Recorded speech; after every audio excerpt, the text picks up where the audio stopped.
नमस्कार। आर के त्यागी, गाज़ियाबाद NCR दिल्ली। ओम सच्ची जनवानी चैनल पर आपका स्वागत है। चैनल को सब्सक्राइब अवश्य करें। चैनल को सब्सक्राइब करने से हमारी बड़ी मदद होती है, प्रचार प्रसार और विस्तार होता है। और वीडियो को शेयर लाइक कमेंट करें। शेयर करने से सभी रिटायरीज साथी मोबिलाइज मोटिवेट होते हैं और ऑल सेक्शंस ऑफ सोसाइटी और सेक्शंस ऑफ पॉलिटिकल पार्टीज तक जाता है, गवर्नमेंट तक जाता है। तो एक बार पुनः कि आप जो है चैनल को सब्सक्राइब कर लें। साथियों, सिंघला जी वाला केस मार्च की उन्होंने डेट दी थी सुप्रीम कोर्ट ने कि 1 फुल डे जो है इसमें सुना जाएगा। इसको पूरा दिन अलॉट किया गया था उसको, और फाइनल हीयरिंग बताई गई थी। पहले तो मोशन हीयरिंग थी उसमें, लेकिन बाद में जो हमने वेबसाइट पे देखी तो वो फाइनल हीयरिंग डेट थी और उसके बाद डिसीजन आने की बात थी। लेकिन पता नहीं क्या हो रहा है, मार्च सारा निकल गया और बार बार साइट पे डेट चेंज होती रही। पहली मार्च, पहले फरवरी की 2-3 डेट हुई, फिर मार्च की 2-3 डेट चेंज हुई। फिर उसके बाद हमें ये सेवाराम जी एडवोकेट हैं हाईवे पार्क के, इनके माध्यम से पता लगा कि ये जो है 20 मार्च में आएगा, 21 मार्च में आएगा। पहले 20 मार्च की बात थी, फिर 21 मार्च में आएगा, लेकिन 21 मार्च में नहीं आया। फिर ये था कि मार्च में अगर अब मिल गई डेट तो ठीक है, नहीं तो अप्रैल में आएगा। और पहले अप्रैल को इसका पता लगना था, लेकिन अभी कोई पता नहीं लगा। और 5 अप्रैल के पहले वीक में मुझे जो पंकज भारद्वाज हैं और मिस्टर गोचवाल हैं, AIBPNBRA के जनरल सेक्रेटरी और प्रेसिडेंट, जो उस केस को देख भी रहे हैं, और इन्होंने ये JD शर्मा जी हैं, श्री JD शर्मा जी, वो वाइस प्रेसिडेंट है IB पार्क के, उन्होंने भी मुझे ये बताया था, मुझे मैसेज किया था कि ये जो है पहले मोस्ट प्रोबेबली 3 अप्रैल को आएगा। लेकिन अभी आज 2 अप्रैल हो गया, अभी तक तो कोई हुआ वो है नहीं, पता नहीं लगा इसका कुछ भी। हमें ये पता नहीं लग रहा क्यों इसमें इतना डिले चल रहा है। और गवर्नमेंट क्या है, अभी ये पॉलिटिकल पार्टीज़ के लोग आ गए, इनके तो तुरंत सुनते जाते हैं केस। और हमारा कितना लंबा 2008 से चल रहा है, 2 बार रिजेक्ट हो चुका वहाँ, और अब ये 2016 से यहाँ है सुप्रीम कोर्ट में। अभी तक कोई इसका पता नहीं लग रहा क्या होगा, ये कैसे होगा। बाकी केसेस की भी यही है कि डिले होते होते अभी ग्रेजुएटी एक 16-20 लाख वाला जो था वो 20 तारीख में सुना नहीं गया कि, और 1 अगस्त लगा दी उसमें डेट। हमारा केस है वो, हमारे ग्रुप का, और हमारा अपना केस, इसमें मैं भी प्लेंटिफ हूँ। वो जो है नवंबर से उठा के 7 जुलाई लगा दी थी। उसमें पेंशन अपडेशन है उसमें एक तो, और एक है स्पेशल अलाउंस पर पेंशन कैलकुलेशन और बेनिफिट्स बाकी के जो भी हैं। तो ये मतलब रिटायरी बेनिफिट्स जो मिलने थे वो है उसमें। और उसमें ALC DLC के आधार पर जो ग्रेजुएटी थी 45 दिन, 26 दिन, 30 साल के बाद वालों को 45 दिन और बाकी को 26 दिन के अनुसार कैलकुलेशन करना, और DA इंक्लूडेड और स्पेशल अलाउंस, वो सब चीज़ उसमें थी। ALC DLC वो भी जो है 8 महीने लेट कर दिया। और बीच में 2023 में एक हमारे अगेंस्ट IBA गई सुप्रीम कोर्ट में। उन्होंने कहा इसको यहाँ नहीं सुना जाए, और सारे जो हाई कोर्ट हैं 14 हाई कोर्ट के, वो कैप्टन अबेंस करे जाएं, और इसको जो है दिल्ली के सुप्रीम कोर्ट में सुना जाए। और वहाँ जब सुनवाई उन्होंने बातचीत करी होगी तो उन्होंने कहा दिल्ली हाई कोर्ट के केस जो हमारा ही केस है वो उसको एक को सुना जाए, बाकी को रोक दिया जाए।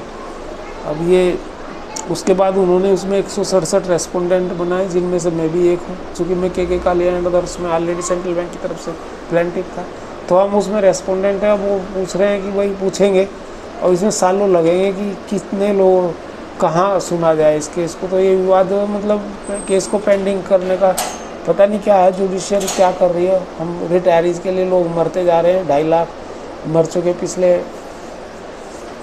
10-20 साल में। और अब जो है एक तो इलाज नहीं उनको दिया जा रहा है क्योंकि हेल्थ इंश्योरेंस नहीं है, वो अपने पैसे से कराते हैं, लोगों के पैसे नहीं होते। 8 लाख के करीब हैं रिटायरीज़, और उन्हें मुश्किल से हेल्थ इंश्योरेंस की फैसिलिटी 1,20,000 के करीब कराते हैं अपने पैसे से। तो कितना पैसा कहाँ से लाएं लोग बाग, भाई हम भी करा रहे हैं, लेकिन इतना 1-1 लाख रुपए जब इंश्योरेंस में जाएंगे। पहले 2014 में 7500 रुपये था, और बढ़ते बढ़ते 1 लाख के करीब चला गया। कहाँ से लाएगा आदमी पैसा, फिर बंद ही करना पड़ेगा इंश्योरेंस। तो ये सारी दिक्कतें हैं। और स्पेशल लम्स का बहुत ऐसा मैटर है, मेरे को बार बार लोग बाग लिख रहे हैं और कह रहे हैं जी इसमें कुछ करिए।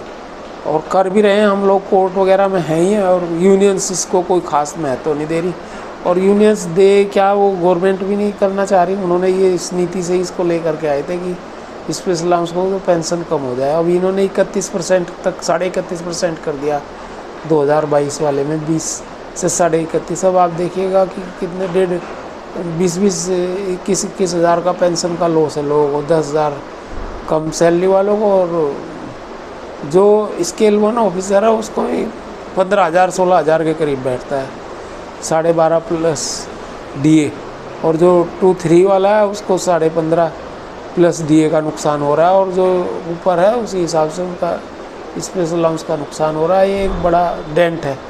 मतलब हम लोगों के लिए तो ये है कि अब मैं जो मान लो स्केल 3 से रिटायर हो रहा है तो उसको 17-18 हज़ार का नुकसान पेंशन में जा रहा है, पेंशन में 17-18 हज़ार का नुकसान जा रहा है, जबकि इस पेंशन अपडेशन में नहीं उसे कुछ ऐसा बढ़ देंगे, उसका तो बढ़ने का नहीं, क्योंकि वहाँ इन्होंने पेंशन में तो 2 और 3% बढ़ाया ना, 3% अब के पहले 2% था, तो वो तो 7% के करीब बैठता है। तो लेकिन असली तो ये स्पेशल अलाउंस में इसी से हमें फ़र्क पड़ेगा लोगों को, जो ये 11/2012 के बाद रिटायर हुए। हम इसमें लगातार लगे हुए हैं, लेकिन कोर्ट अभी कुछ कोई वो नहीं आ रहा। हालांकि यूनियन को भी हम खटखटाते रहते हैं और यूनियन भी लेटर वेटर लिख रही हैं, लेकिन अभी कुछ हुआ नहीं। अब क्या होता है, और ये हेल्थ इंश्योरेंस 1-2 ये 3 इशू बहुत है, और कॉम्पिटिशन पीरियड 12-15 साल चल रहा है, इसे 12 कराना भी ज़रूरी है। और मैं अभी देख रहा था कि भाई सुप्रीम कोर्ट का डिसीजन है, जो अनमैरिड डॉटर्स हैं, डिवोर्सी हैं डॉटर्स हैं, या विडो डॉटर्स हैं, उनको जो है होल लाइफ पेंशन दे रखी है उन्होंने। मैंने इसकी काफ़ी स्टडी की थी गवर्नमेंट, और सुप्रीम कोर्ट का ऑर्डर है, तो फिर जब सुप्रीम कोर्ट का ऑर्डर है, बैंक में क्यों लागू नहीं हो रहा भाई? ये बैंक में भी होना ज़रूरी है। तो ये ऐसे मुद्दे हैं जो भेदभाव के, और ग्रेजुएटी के हमारे 2 मुद्दे हैं, भेदभाव के मुद्दे हैं, ये हल होने चाहिए। और इनके लिए हम तो लिखते रहते हैं, कहते रहते हैं, वीडियो भी बनाते रहते हैं, और ऊपर तक जाते भी रहते हैं, लेकिन कोई चूं तक नहीं कर रहा है इन विषयों को लेकर के। देखिए सिंगला जी वाले केस में क्या होता है। तो साथियों, यही आज का अपडेट है जो मुझे बताना था। बाकी वीडियो जो मैंने बनाए वो आप देख लेना चैनल पर, और मेरा मोबाइल नंबर 8588898205 राजेश कुमार त्यागी। और निवेदन फिर एक बात हो, एक तो सब्सक्राइब करें चैनल को, हमारे विस्तार प्रचार प्रसार होता है, कोई आपका खर्च नहीं होता, और आर्थिक सहयोग की अपील, और इसी मोबाइल पर नंबर पर या डिस्क्रिप्शन सेक्शन में देख सकते हैं अकाउंट डिटेल्स।